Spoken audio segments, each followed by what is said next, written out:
ఇది కళాఖండం ఏంటిది మోక్ష ఇది? ఇది సన్ రైజ్ సన్. ఇది ఇది లక్ష్మీదేవి పువ్వు అంటే ఈమె లక్ష్మీదేవా? ఇది పువ్వా? ఇది సూర్యుడా? మనం ఇంకోటి ఏం గీస్తాను? చంద్రుడు. చంద్రుడు గట్లుంటాడు అనే మేఘాలే, అవి మేఘాలే. మేఘాలు.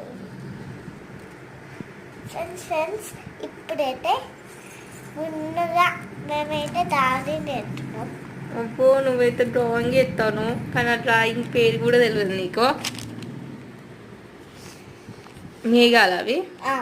అమ్మో చూపరేచింది మా మోచగాడు, చూపరేచింది మా మోచగాడు.